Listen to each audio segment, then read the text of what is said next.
National film అవార్డుల్లో 2 కేటగిరీలకు పేరు మార్పు. National film అవార్డుల్లో 2 కేటగిరీల అవార్డుల పేర్లు మారుస్తున్నట్లు కేంద్ర సమాచార ప్రసార శాఖ తెలిపింది. Indira Gandhi award for best debut film అవార్డును ఇక నుంచి best debut film of the డైరెక్టర్గా పిలువనున్నారు. Nargis Dutt award for best feature film promoting on national ఇంటిగ్రేషన్ను best feature film promoting national social environmental values అవార్డుగా పిలువనున్నారు. దాదాసాహెబ్ అవార్డుకు ఇచ్చే రివార్డును 10 లక్షల నుంచి 15 లక్షలకు పెంచారు. పీటీ ఉషాకు జీవితకాల సాఫల్య పురస్కారం.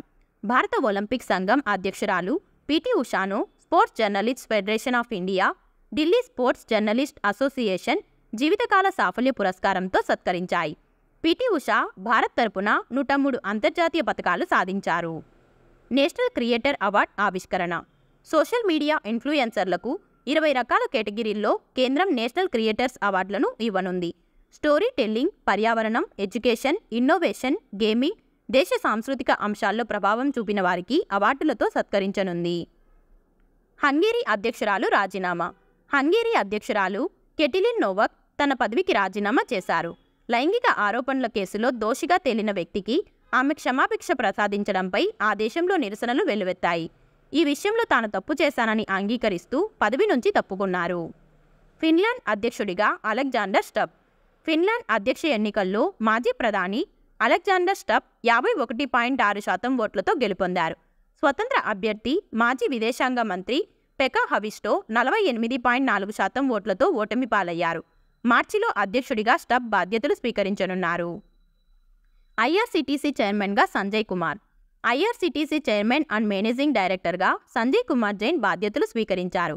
ఈయన 1990 బ్యాచ్కు చెందిన ఐఆర్టీఎస్ అధికారి. ప్రమాదంలో వలస జాతులు. ప్రపంచంలోని వలస జాతుల్లో ప్రతి 5ంటిలో 1 అంతర్ధాన ముప్పును ఎదుర్కొంటుందని, 44% జాతుల సంఖ్య తగ్గిపోతుందని ఐక్యరాజ్యసమితి నివేదిక తెలిపింది. పక్షులు, సముద్ర తాబేళ్లు, తిమింగలాలు, సొరచేపలు, చేపల జాతులు వలస వెళ్లేటప్పుడు అక్రమ వేట, కాలుష్యం, వాతావరణ ముప్పును ఎదుర్కొంటున్నట్లు వెల్లడించింది. జెర్రీ విషంలో ఔషధ గుణాలు. జెర్రీ విషంలో ఔషధ గుణాలు ఉన్నాయని సీసీఎంబీ పరిశోధకులు తెలిపారు. వీటిలో న్యూరోటాక్సిన్, సైటోటాక్సిన్ ప్రోటీన్లు, పెప్టైడ్ కాక్టైల్ ఉంటుందని వివరించారు. దీని విషంలో కణతులు, గజ్జి, గుండె సంబంధిత వ్యాధులను నయం చేసే రసాయన మిశ్రమాలు ఉన్నాయని తెలిపారు. గన్యాతో మరణ ముప్పు. గన్యా వైరస్ బారిన పడిన వారికి 3 నెలల వరకు మరణ ముప్పు పొంచి ఉంటుందని ది లాన్సెట్ ఇన్ఫెక్సియస్ డిసీజెస్ జర్నల్ తెలిపింది. గతేడాది ఈ వ్యాధితో ప్రపంచవ్యాప్తంగా 400 మంది మృతి చెందారు. గుండె జబ్బులు, కిడ్నీ సంబంధిత వ్యాధులు ఉన్నవారు గన్యా బారిన పడితే మరణించే ప్రమాదం ఎక్కువని పేర్కొంది. వ్యాధి తగ్గిన తర్వాత కూడా వైద్యులతో పరీక్షించుకోవాలని తెలిపింది. ఒత్తిడిని కలిగించే ప్రోటీన్ గుర్తింపు. ఒత్తిడిని కలిగించే ప్రోటీన్ను స్విట్జర్లాండ్, న్యూయార్క్ పరిశోధకులు గుర్తించారు. రక్తంలోని తెల్ల రక్త కణాల నుంచి వచ్చే MMP8 అనే ప్రోటీన్ మెదడు నరాలకు చేరుకొని అక్కడ కణజాలాన్ని దెబ్బతీస్తుందని చెప్పారు. నిరాశ, నిస్పృహలకు లోనైన రోగి రక్తంలో MMP8 అనే ప్రోటీన్ పెరిగినట్లు తాము గుర్తించామన్నారు. చుక్క రక్తంతో బ్రెస్ట్ క్యాన్సర్ నిర్ధారణ. రొమ్ము క్యాన్సర్ పరిశోధనలో హైదరాబాద్లోని సీసీఎంబీ ముందడుగు వేసింది.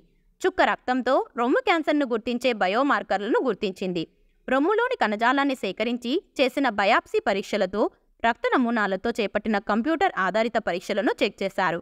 రెండింటిలోనూ ఒకే రకమైన ఫలితాలు వచ్చాయి. శని ఉపగ్రహంపై విశాల సముద్రం. శని గ్రహానికి ఒక ఉపగ్రహమైన మీమాస్ ఉపరితలంపై విశాలమైన సముద్రం ఉండవచ్చని ఫ్రెంచ్ శాస్త్రవేత్తలు భావిస్తున్నారు. అమెరికన్ ఉపగ్రహం క్యాసినీ గతంలో పంపిన చిత్రాల ఆధారంగా మీమాస్ను వారు అధ్యయనం చేశారు. 400 కిలోమీటర్ల వ్యాసం కలిగిన మీమాస్ ఉపగ్రహంపై మంచు దట్టంగా కప్పి ఉంటుందని, దాని ఉపరితలం నుంచి 20 నుంచి 30 కిలోమీటర్ల లోతున సముద్రం ఉండొచ్చని అంచనా వేశారు. మూత్రం నుంచి విద్యుత్ తయారీ. కేరళలోని ఐఐటి పాలక్కడ్ పరిశోధకులు మూత్రం నుంచి విద్యుత్ ఉత్పత్తి చేశారు. మొదట ఎలక్ట్రోకెమికల్ రీసోర్స్ రికవరీ రియాక్టర్ను తయారు చేశారు. అందులో మూత్రాన్ని నింపి ఎలక్ట్రో రసాయనిక చర్య ద్వారా విద్యుత్ను, సహజ ఎరువును ఉత్పత్తి చేశారు. దీంతో స్మార్ట్ ఫోన్లు ఛార్జింగ్ లైట్లను వెలిగించవచ్చట. థియేటర్లు, షాపింగ్ మాల్స్ వద్ద మూత్ర విసర్జన ఎక్కువ కాబట్టి అక్కడ ఎక్కువ కరెంటు ఉత్పత్తి చేయవచ్చని సైంటిస్టులు చెబుతున్నారు. డిఎన్ఏ ఆధారంగా మూత్రాశయ క్యాన్సర్ నిర్ధారణ. మూత్రంలోని డిఎన్ఏ సాయంతో మూత్రాశయ క్యాన్సర్ను గుర్తించే విధానాన్ని బ్రిటన్లోని బర్మింగ్హామ్ యూనివర్సిటీ సైంటిస్టులు కనుగొన్నారు. దీనికి గేలియాస్ బ్లాడర్ టెస్ట్ అని పేరు పెట్టారు. ఇది క్యాన్సర్ను గుర్తించడంతో పాటు డిఎన్ఏలో ఏ మార్పు వల్ల బాధితుడికి ఈ సమస్య వచ్చిందో తెలుపుతుందట. ఎడెక్స్తో ఏపీ ప్రభుత్వం ఒప్పందం. పేద, మధ్యతరగతి విద్యార్థులకు ఉచితంగా ఆన్లైన్ కోర్సులను అందించేందుకు ఎడెక్స్తో ఏపీ ప్రభుత్వం ఒప్పందం చేసుకుంది. ప్రపంచ స్థాయి యూనివర్సిటీలు, ఇతర విద్యాసంస్థలు అందించే 2000కు పైగా ఎడెక్స్ ఆన్లైన్ కోర్సులను రెగ్యులర్ కోర్సులతో పాటు ఉచితంగా చదువుకొని సర్టిఫికేట్లు పొందవచ్చు.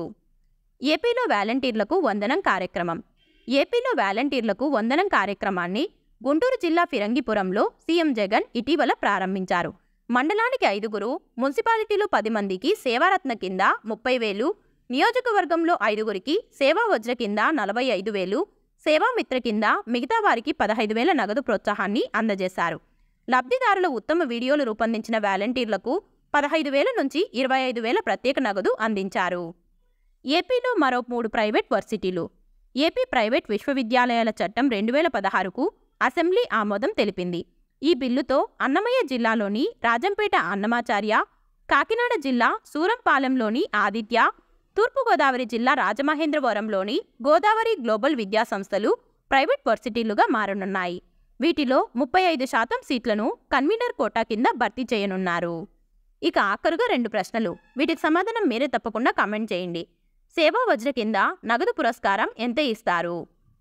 మూత్రం నుంచి విద్యుత్ను ఏ ఐఐటి తయారు చేసింది? వీడియో నచ్చితే లైక్ చేయండి. Please subscribe.